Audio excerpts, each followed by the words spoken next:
इस वीडियो में हम संविधान के कुछ महत्वपूर्ण अनुच्छेद कवर करेंगे जहां से प्रश्न एग्जाम में पहले आ चुके हैं। तो ये वीडियो काफ़ी ज़्यादा इंपॉर्टेंट है, ध्यान से देखिएगा। यहाँ से प्रश्न बहुत बार आए हैं और बार बार रिपीट हो रहे हैं। लास्ट में क्वेश्चन पूछा है मैंने आपसे इसी टॉपिक से रिलेटेड, जिसका आंसर आपको कमेंट करना है। तो चलिए शुरू करते हैं पहले अनुच्छेद से। अनुच्छेद पहले में भारत राज्यों का संघ है। ठीक है, भारत को कहा गया है कि भारत एक राज्यों का संघ है। अनुच्छेद 3 में संसद द्वारा किसी राज्य का नाम तथा नए राज्यों का गठन किया जा सकता है या फिर उनकी सीमाओं तथा नामों में परिवर्तन किया जा सकता है। इसका एक छोटा सा एग्जाम्पल है तेलंगाना और आंध्र प्रदेश। ठीक है, आंध्र प्रदेश से अलग होकर के तेलंगाना बना, उस हिस्से को एक नया नाम दिया गया तेलंगाना। ठीक है, तो यहाँ पर आंध्र प्रदेश और तेलंगाना की सीमाओं में भी परिवर्तन हुआ है। तो देखिए यहाँ पर यही लिखा हुआ है कि अनुच्छेद 3 में संसद के पास ये पावर होती है कि वह राज्यों का नाम बदल सकता है, उनकी सीमाओं में परिवर्तन कर सकता है। ठीक है, नए राज्यों का गठन कर सकता है। अनुच्छेद 5 में नागरिकता से संबंधित प्रावधान है। जब भारत से जब पाकिस्तान अलग हुआ था तो उस समय बहुत सारे लोग भारत से पाकिस्तान गए थे और पाकिस्तान से भारत आए थे। तो उस समय नागरिकता से संबंधित प्रावधान लिखा हुआ है अनुच्छेद 5 में कि जो भारत से पाकिस्तान जा चुके हैं तो क्या उनकी नागरिकता ख़त्म कर देनी चाहिए या फिर नागरिकता बनी रहेगी, या फिर जो पाकिस्तान से भारत आए हैं तो उनको नागरिकता देनी चाहिए या नहीं देना चाहिए भारत की। इस तरह से यहाँ पर प्रावधान लिखे हुए हैं। अगला देखिएगा अनुच्छेद 15। इसमें धर्म, मूल वंश, जाति, लिंग या जन्म स्थान के आधार पर भेदभाव करने पर निषेध है। ठीक है, पहले धर्म के नाम पर, मूल वंश के नाम पर, जाति, लिंग, जन्म स्थान के नाम पर बहुत ज़्यादा भेदभाव हुआ करता था। तो उस समय के अनुसार अनुच्छेद 15 में लिखा गया है कि ये पूरी तरह से ख़त्म होना चाहिए। ठीक है, जब हमारा संविधान बना था तो ये चीज़ें बहुत ज़्यादा हुआ करती थी। अनुच्छेद 17 में देखिए अस्पृश्यता का अंत, है ना। डॉक्टर भीमराव अंबेडकर बहुत अच्छी तरह से जानते हैं अस्पृश्यता के बारे में। तो यहाँ पर अनुच्छेद 17 में लिखा गया है कि इस चीज़ को पूरी तरह से समाप्त कर देना चाहिए। देखिए अनुच्छेद 18 में उपाधियों का अंत है। अंग्रेज पहले उपाधियाँ वगैरह दिया करते थे और जिसे भी उपाधि मिलती थी वो व्यक्ति थोड़ा सा दूसरे व्यक्तियों से महान हो जाया करता था। तो इन चीज़ों का अंत कर दिया गया। जब हमारी भारत सरकार आई तो भारत सरकार ने कहा कि जो भी उपाधि अंग्रेजों ने दी है वो पूरी तरह से समाप्त हो जाएगी। अब वो उपाधियाँ नहीं चलेंगी, जो अब सरकार चाहेंगी उस तरह से उपाधियाँ बनाई जाएंगी। ठीक है, जैसे देश का राष्ट्रपति है, देश का प्रधानमंत्री, इस तरह से अब उपाधियाँ होंगी या इस तरह से पदों का गठन किया जाएगा। ठीक है, अनुच्छेद 19 में बोलने की स्वतंत्रता है। ये काफ़ी ज़्यादा इंपॉर्टेंट है, ध्यान दीजिएगा। कई बार एग्जाम में आया ना क्वेश्चन कि प्रेस की स्वतंत्रता के बारे में कौन से अनुच्छेद में लिखा है, तो यह लिखा है अनुच्छेद 19 में। ठीक है, आपको बोलने की स्वतंत्रता है। अनुच्छेद 21 में प्राण और दैहिक स्वतंत्रता का संरक्षण है। अनुच्छेद 21 के ए में प्रारंभिक शिक्षा का अधिकार है। अनुच्छेद 23 में मानव के दुर्व्यापार, मानव तस्करी और बालात श्रम का निषेध है। ठीक है, बच्चों से काम नहीं करवा सकते, मानव तस्करी नहीं कर सकते, ये सब अपराध की श्रेणी में आता है। अनुच्छेद 24 में 6 से 14 वर्ष के बच्चों को कारखाने में कार्य करने पर रोक लगा दी गई है। ठीक है, ये महत्वपूर्ण है, कई बार आ चुका है एग्जाम में। अनुच्छेद 26 देखिएगा, धार्मिक कार्यों के प्रबंध की स्वतंत्रता है। देखा है आपने, बहुत सारे जो बाबा वगैरह रहते हैं ये अपने टेंट वगैरह लगाते हैं और वहाँ पर जो ये भजन कीर्तन करते हैं। ठीक है, बहुत सारे ऐसे बड़े बड़े हैं जैसे पंडित मिश्रा हो गए, बागेश्वर धाम हो गए। तो इनको स्वतंत्रता है कि धार्मिक कार्यों के से रिलेटेड ये इस तरह से कर सकते हैं। ठीक है, आगे बढ़ते हैं अनुच्छेद 29 के बारे में, अल्पसंख्यक वर्गों के हितों का संरक्षण। अनुच्छेद 32 देखिएगा, संवैधानिक उपचारों का अधिकार है। नेक्स्ट देखिएगा अनुच्छेद 40। अनुच्छेद 40 में लिखा हुआ है ग्राम पंचायतों का गठन। ध्यान दीजिएगा, कौन सा अनुच्छेद में ग्राम पंचायतों का गठन या संगठन से संबंधित प्रावधान है, अनुच्छेद 40 में, महत्वपूर्ण है। नेक्स्ट अनुच्छेद 45, इसमें बच्चों के लिए निःशुल्क और अनिवार्य शिक्षा का उपबंध है। ठीक है, आगे बढ़ते हैं अनुच्छेद 48 में कृषि और पशुपालन का संगठन है। उसके बाद अनुच्छेद 48 के क में लिखा हुआ है पर्यावरण का संरक्षण तथा संवर्धन और वन्य तथा वन्य जीवों की रक्षा करना। उसके बाद अनुच्छेद 51 में लिखा हुआ है अंतर्राष्ट्रीय शांति और सुरक्षा की अभिवृद्धि के बारे में। अनुच्छेद 51 का ए जो है काफ़ी ज़्यादा महत्वपूर्ण, इसमें मूल्य कर्तव्य के बारे में लिखा हुआ है। ठीक है, यहाँ पर कुछ 11 पॉइंट्स हैं जो काफ़ी ज़्यादा महत्वपूर्ण है, आपको पढ़ना चाहिए। मूल कर्तव्य के बारे में लिखा है अनुच्छेद 51 के ए में, है ना, ये अलग से जोड़ा गया है, ध्यान दीजिएगा। आगे बढ़ते हैं अनुच्छेद 52 पे। इसमें भारत के राष्ट्रपति के बारे में लिखा हुआ है कि भारत देश का एक राष्ट्रपति होना चाहिए। ठीक है, अनुच्छेद 54 में लिखा हुआ है राष्ट्रपति का निर्वाचन, किस प्रकार से निर्वाचित होगा राष्ट्रपति, यह लिखा हुआ है। उसके बाद अनुच्छेद 57 में लिखा हुआ है पुनर्निर्वाचन के लिए पात्रता, मतलब एक बार राष्ट्रपति बने हैं तो क्या वो बार बार बन सकते हैं? हाँ, बहुत बार बन सकते हैं। ठीक है, अनुच्छेद 58 में लिखा हुआ है राष्ट्रपति निर्वाचित होने के लिए क्या योग्यताएं होनी चाहिए। अनुच्छेद 60 में लिखा हुआ है राष्ट्रपति द्वारा शपथ या प्रतिज्ञान, इनको शपथ कौन दिलाएगा। अनुच्छेद 61 में लिखा हुआ है राष्ट्रपति पर महाभियोग चलाने की प्रक्रिया। ठीक है, अगर वो संविधान की अगर अवहेलना करते हैं तो उन्हें किस प्रकार से पद से हटाया जा सकता है। ठीक है, इन्हें सिर्फ एक ही रीज़न पर पद से हटाया जा सकता है कि अगर ये संविधान के विपरीत चलने की कोशिश करते हैं तो। नेक्स्ट देखिएगा अनुच्छेद 63, इसमें लिखा है भारत का उपराष्ट्रपति, भारत का एक उपराष्ट्रपति होना चाहिए। अनुच्छेद 66 में देखिए उपराष्ट्रपति का निर्वाचन किस प्रकार से होगा, लिखा हुआ है। अनुच्छेद 72 में लिखा हुआ है राष्ट्रपति को क्षमादान करने की शक्ति है। ठीक है, आपने सुना होगा न्यूज़ वगैरह में कि राष्ट्रपति को पत्र लिखा गया है क्षमादान के लिए। तो राष्ट्रपति अगर किसी को सज़ा मिली है, फांसी की मिली है, उम्र कैद की मिली है, तो वो कोई अपराधी जो है, आरोपी है, वो इस तरह से पत्र लिख सकता है राष्ट्रपति को कि हमें क्षमा करें। तो राष्ट्रपति चाहे तो जैसे फांसी की अगर सज़ा मिली है तो उसे समाप्त कर सकते हैं, उम्र कैद की सज़ा मिली है तो उसको कुछ सालों में कन्वर्ट कर सकते हैं। इस तरह से राष्ट्रपति के पास पावर है। ठीक है, आगे बढ़ते हैं अनुच्छेद 74 में राष्ट्रपति को सहायता और सलाह देने के लिए एक मंत्री परिषद का गठन होगा। मंत्री परिषद का प्रधान होता है प्रधानमंत्री। ठीक है, तो हमारे जो राष्ट्रपति हैं वो किसकी सहायता और सलाह पर ही चल सकते हैं? प्रधानमंत्री। यहाँ पर देखिए साफ लिखा हुआ है अनुच्छेद 74 में। नेक्स्ट देखिएगा अनुच्छेद 76, इसमें भारत का महान्यायवादी लिखा हुआ है। भारत का महान्यायवादी क्या होता है? वह भारत सरकार का ही एक वकील है। अनुच्छेद 80 में देखिएगा राज्यसभा की संरचना के बारे में प्रावधान है। अनुच्छेद 81, ये जो 80 और 81 है ये दोनों महत्वपूर्ण है, ध्यान दीजिएगा। अनुच्छेद 80 में तो राज्यसभा की संरचना है और 81 में लोकसभा की संरचना के बारे में प्रावधान है। उसके बाद अनुच्छेद 85 में संसद का सत्रवासान और विघटन के बारे में प्रावधान है। उसके बाद देखिएगा अनुच्छेद 93 में लोकसभा का अध्यक्ष और उपाध्यक्ष बनाया जाएगा। ठीक है, उसके बाद देखिएगा अनुच्छेद 98 में संसद का सचिवालय।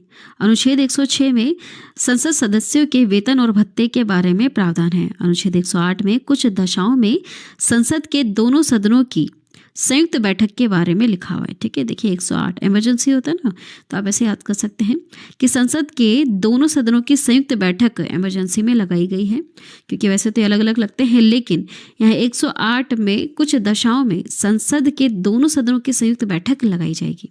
ठीक है, आगे बढ़ते हैं अनुच्छेद 110 में धन विधेयक की परिभाषा। कोई विधेयक धन विधेयक है या नहीं है, इसको कौन डिसाइड करता है? लोकसभा का लोकसभा अध्यक्ष। ठीक है, लोकसभा अध्यक्ष डिसाइड करता है। अनुच्छेद 117 में देखिएगा वित्तीय विधेयकों के बारे में विशेष उपबंध है। अनुच्छेद 124 में उच्चतम न्यायालय की स्थापना और गठन के बारे में प्रावधान है। अनुच्छेद 125 में न्यायाधीशों के वेतन से संबंधित प्रावधान है।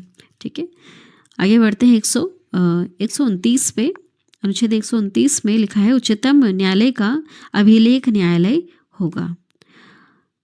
अनुच्छेद 137 में देखिएगा निर्णयों या आदेशों का उच्चतम न्यायालय द्वारा पुनर्विलोकन। आगे बढ़ते हैं अनुच्छेद 143। अनुच्छेद 143 में उच्चतम न्यायालय से परामर्श करने की राष्ट्रपति को शक्ति है। देखिए हमारे राष्ट्रपति जो भी कार्य करते हैं वो हमेशा परामर्श, सलाह या सहायता के आधार पर ही करते हैं। तो राष्ट्रपति अगर चाहते हैं कानूनी सलाह लेना चाहते हैं उच्चतम न्यायालय से तो वो ले सकते हैं। यह लिखा हुआ है अनुच्छेद 143 में। अगला है अनुच्छेद 148। इसमें भारत का नियंत्रक महालेखा परीक्षक के बारे में लिखा है कि ये जो पद है इसे गठित किया जाएगा। उसके बाद है अनुच्छेद 153, इसमें राज्यों के राज्यपाल से संबंधित प्रावधान है। राज्यों में राज्यपाल नियुक्त किए जाएंगे। उसके बाद देखिएगा अनुच्छेद 155 में राज्यपाल की नियुक्ति हमारे राष्ट्रपति करेंगे। उसके बाद 156 में लिखा है राज्यपाल की पदावधि कितने समय के लिए होंगे, ठीक है, किसी भी राज्य में ये कितने समय के लिए बनेंगे वहाँ के राज्यपाल। उसके बाद देखिएगा 157 में राज्यपाल नियुक्ति होने के लिए क्या योग्यताएं होनी चाहिए। उसके बाद है अनुच्छेद 159, इसमें राज्यपाल द्वारा शपथ या प्रतिज्ञान, इन्हें शपथ दिलाया जाएगा। उसके बाद है अनुच्छेद 163, इसमें राज्यपाल को सहायता और सलाह देने के लिए मंत्रिपरिषद का गठन किया जाएगा। ठीक है, तो यहाँ पर राज्यों में कौन होते हैं, यहाँ पर होंगे मुख्यमंत्री, ठीक है, और केंद्र सरकार की हम बात करें तो वहाँ पर होंगे प्रधानमंत्री। प्रधानमंत्री सलाह देंगे राष्ट्रपति को, यहाँ पर मुख्यमंत्री सलाह देंगे राज्यपाल को।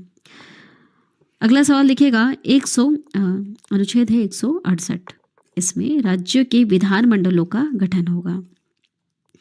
उसके बाद है अनुच्छेद 169, इसमें राज्यों में विधान परिषद का उत्साधन या सृजन, ठीक है, हर राज्य में विधान परिषद नहीं होती है, कुछ ही कुछ राज्यों में है, और अगर पहले से है तो उसको भंग भी किया जा सकता है। इसके बाद देखिएगा अनुच्छेद 178, इसमें विधानसभा का अध्यक्ष और उपाध्यक्ष से संबंधित प्रावधान है। इसके बाद है अनुच्छेद 182, इसमें विधान परिषद का सभापति और उपसभापति, ठीक है, ध्यान दीजिएगा, विधानसभा में अध्यक्ष होते हैं और उपाध्यक्ष होते हैं, लेकिन विधान परिषद में सभापति या फिर उपसभापति होता है। ठीक जैसे लोकसभा राज्यसभा में, यहाँ पर विधानसभा की जगह आप लोकसभा समझिए और विधान परिषद की जगह आप राज्यसभा समझिएगा, ठीक है, और इसी तरह से है। आगे बढ़ते हैं। नेक्स्ट देखिएगा अनुच्छेद 214, अनुच्छेद 214 में राज्यों के लिए उच्च न्यायालय, अनुच्छेद 217 में उच्च न्यायालय के न्यायाधीश की नियुक्ति और उसके पद की शर्तों के बारे में प्रावधान है। उसके बाद है अनुच्छेद 233, इसमें जिला न्यायाधीशों की नियुक्ति की जाएगी। अनुच्छेद 243 के ए में लिखा हुआ है ग्राम सभा के बारे में। उसके बाद अनुच्छेद 243 के ख में लिखा है पंचायतों की संरचना, ठीक है, देखिए ग्राम सभा का गठन होगा, पंचायतों की संरचना होगी और नगर पालिकाओं का गठन होगा। ध्यान दीजिएगा ये सब लिखा हुआ है अनुच्छेद 243 के क, घ और थ में, ठीक है, इंपॉर्टेंट है, यहाँ से प्रश्न आए हैं एग्जाम में। उसके बाद बढ़ते हैं अनुच्छेद 244 की तरफ। देखिए अनुसूचित क्षेत्र और जनजाति क्षेत्रों का प्रशासन के बारे में यहाँ पर लिखा हुआ है। उसके बाद आगे बढ़ते हैं अनुच्छेद 262 में। अनुच्छेद 262 में अंतर्राज्यीय नदियों या जल संबंधी विवादों का न्याय निर्वहन। अनुच्छेद 263 में लिखा हुआ है अंतर्राज्यीय परिषद के संबंध में उपबंध। अनुच्छेद 266 में भारत और राज्यों की संचित निधियों और लोक लेखी के बारे में। उसके बाद है अनुच्छेद 267, इसमें आकस्मिकता निधि के बारे में लिखा हुआ है। उसके बाद है 280 में वित्त आयोग से संबंधित प्रावधान है। आगे बढ़ते हैं अनुच्छेद 315, इसमें संघ और राज्यों के लिए लोक सेवा आयोग का गठन किया जाएगा। अनुच्छेद 229 में निर्वाचन संबंधी मामलों में न्यायालयों के हस्तक्षेप का वर्णन है। अनुच्छेद 330 में लोकसभा में अनुसूचित जाति और अनुसूचित जनजातियों के लिए स्थानों का आरक्षण है, ठीक है, लोकसभा में, ये महत्वपूर्ण है, ध्यान दीजिएगा। इसके बाद आगे बढ़ते हैं अनुच्छेद 331 में लोकसभा में आंग्ल भारतीय समुदाय का प्रतिनिधित्व, ठीक है, वैसे अब हटा दिया गया है, अब नहीं है। आगे बढ़ते हैं अनुच्छेद 332 में, इसमें राज्य की विधानसभाओं में अनुसूचित जाति और अनुसूचित जनजातियों के लिए स्थानों का आरक्षण है, ठीक है, यहाँ पर राज्य की विधानसभाओं में ध्यान दीजिएगा।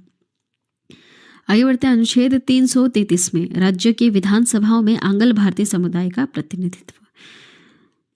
उसके बाद देखिएगा अनुच्छेद 338 में राष्ट्रीय अनुसूचित जाति आयोग का गठन किया जाएगा, राष्ट्रीय अनुसूचित जाति आयोग का। आगे बढ़ते हैं अनुच्छेद 338 के क पे, देखिए इसमें राष्ट्रीय अनुसूचित जनजाति आयोग का गठन किया जाएगा। उसके बाद है अनुच्छेद 339, इसमें अनुसूचित क्षेत्रों के प्रशासन और अनुसूचित जनजातियों के कल्याण के बारे में संघ का नियंत्रण होगा। अनुच्छेद 340 में पिछड़े वर्गों की दशाओं के अन्वेषण के लिए आयोग की नियुक्ति की जाएगी। उसके बाद है अनुच्छेद 341 में अनुसूचित जातियों के बारे में प्रावधान है। अनुच्छेद 342 में अनुसूचित जनजातियों से संबंधित प्रावधान है। अनुच्छेद 343 में संघ की राज्य भाषा लिखी हुई है। अनुच्छेद 345 में राज्य की राजभाषाओं या राजभाषा से संबंधित प्रावधान है। ठीक है, इसके बाद है अनुच्छेद 351, इसमें हिंदी भाषा के विकास के लिए निर्देश दिए हुए हैं। इसके बाद देखिएगा अनुच्छेद 352 में आपातकाल की उद्घोषणा है। उसके बाद है अनुच्छेद 356, इसमें राज्यों में संवैधानिक तंत्र के विफल हो जाने की दशा में कुछ उपबंध है। ठीक है, आगे बढ़ते हैं अनुच्छेद 360, इसमें वित्तीय आपात के बारे में उपबंध लिखा हुआ है।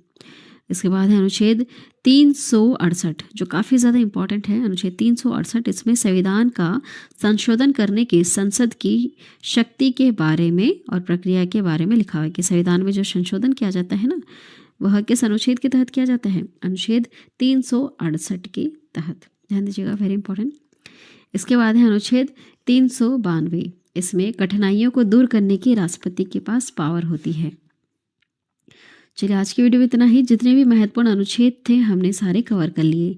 लास्ट में क्वेश्चन पूछा मैंने आपसे, जिसका आंसर आपको कमेंट करना है। संविधान के किस अनुच्छेद में यह अंकित है कि इंडिया अर्थात भारत राज्यों का एक संघ होगा? इसका करेक्ट आंसर क्या है आपको कमेंट करके बताना है। चलिए, आज की वीडियो में इतना ही। वीडियो अगर पसंद आई तो चैनल को ज़रूर सब्सक्राइब करना। Thank you.